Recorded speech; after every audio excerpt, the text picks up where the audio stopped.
Morning, June 1st, and Enterprise is on the move at JFK, leaving the structure that had served as a home for the past 5 weeks.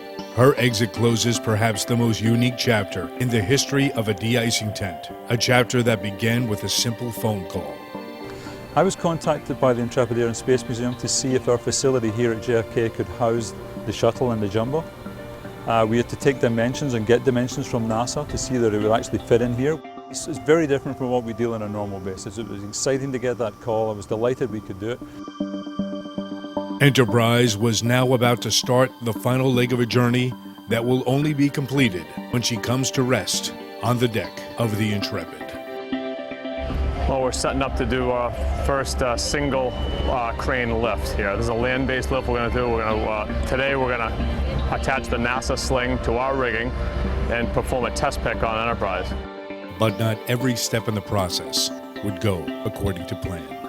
What is it on the other side? I gotta go. Well, yeah, you know, we measured center of gravity and came up with the sling lanes based on those calculations, and then it was off by about 3 feet, 4.5. So we just added about 3.5 foot sling for, and now she's picking, seems to be picking just the way we wanted to.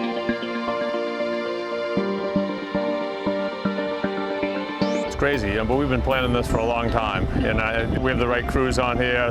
We've engineered this thing to a T. We just, you know, there's always some unknowns because it's never been done before. This will be the first time an orbiter has ever been picked with a single crane. It's been the first, you know, while it's well engineered and well thought out, there's still, you know, you're still not totally in the clear until you picked it up and know that you can do it.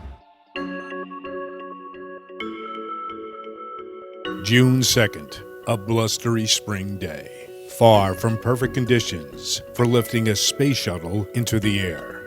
Biggest worry right now, or just everything's hunky-dory? Well, every part of it, you know. Let's get her. I'm a little bit worried about the wind right now. It seems to pick up as soon as we're ready to do anything.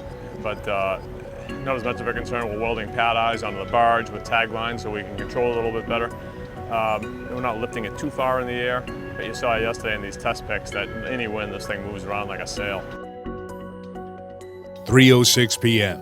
The decision was made to press forward with the hoist, even with the wind playing havoc on the crew. Rain with no wind would be all right, but it still would be a mess up there, right?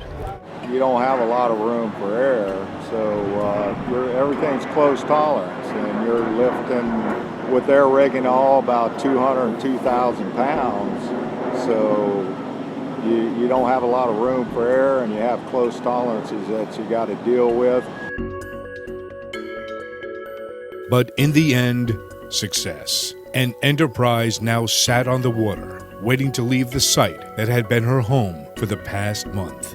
Yeah, when going to plan, you know, a little bit stronger winds than I would have liked, but you know, we had enough men on tag lines, you saw her, and once you get on the barge, you have cleats and shocks to tie off to, and she came in. We didn't go up too far in the air either. We're only 10 feet in the air, so it was, hey, we're down on the barge, right? Phase 15 is done, and now we're on to the last part of the journey.